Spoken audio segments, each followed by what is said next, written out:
It's time to paint the walls red with today's review of Joytoy's 1/18 scale Warhammer 40k Khorne Bezerker with Eviscerator Chainaxe. I'll start this review off with a couple complaints. My copy here has some issues with the paint application. There's a blot of paint over at the power pack, a tiny bit of gold on the helmet, and the right foot seems to have chipped a bit. And that's it. All are minor issues that could be fixed easily, but that was my copy out of the box. Everything else, though, is absolutely stellar. The sculpt and the details are abundant and immaculate. The figure is in a rich red, with the gold details applied a bit too neatly for my liking. He's too clean and should be a bit more weathered out and bloodied for a violent war-loving trader. Although there are some highlights present on the figure, mostly on the power pack and the armored hand, which have a black wash, and the wrapping on the axe handle with a subtle brown, which is very nice.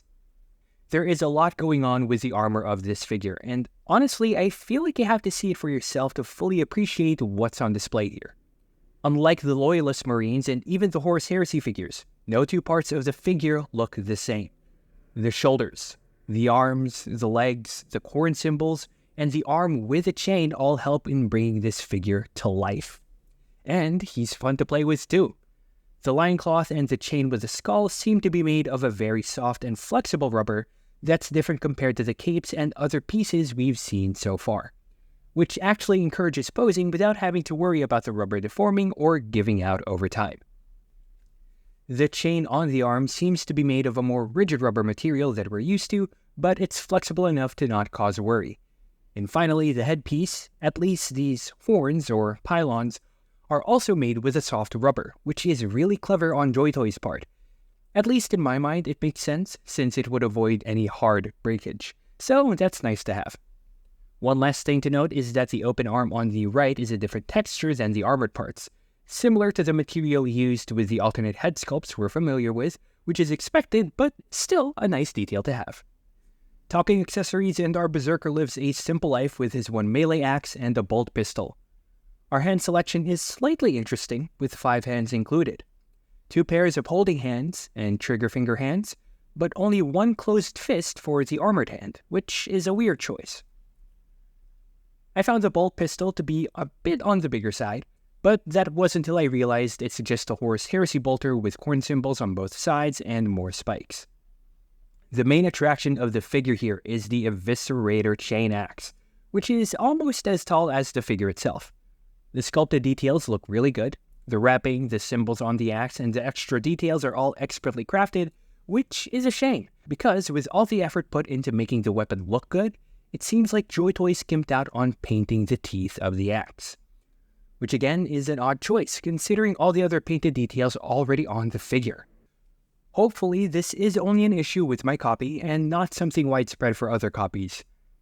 One more detail is that you can attach the chain to the end of the axe like what the Black Templars do with their weapons. Now, for posing. Think about every figure we've taken a look at this channel, and just bump that up a bit. He's no Spider-Man, but the range of movement is a lot more flexible than most of what we've seen so far, especially the legs, which might be the highest kick that we've seen so far. Comparisons with other Joytoys, and he's surprisingly in scale with the Horus Heresy Legion Praetors, and the 40k Gravis Captain, which used to be huge compared to the 40k Intercessor.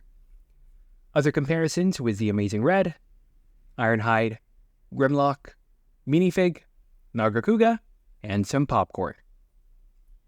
Now, these are a special release.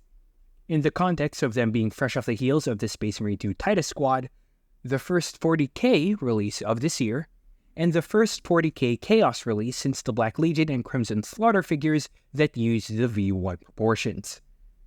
Truth be told, I did used to be part of the side that wasn't too fond of the scale being so big and was worried about the change. But after realizing that most of my collection is from the Horus Heresy and that the size, at least for now, isn't too different, I have to say, I am loving this new body sculpt. I find the proportions to be perfect and the articulation seems to be in a great spot as well. The accessories are well made, and even if the teeth of the axe aren't painted, it's not an abhorrent complaint. I would highly recommend getting these if you're on the fence about them. And honestly, I'm loving this guy so much that I might get a couple more for a squad, because I know for a fact that these might be the last World Eaters that we'll see for a while. They're all unique, well-made, and scaling issues aside, I'm excited to see what else Joytoy has in store for us.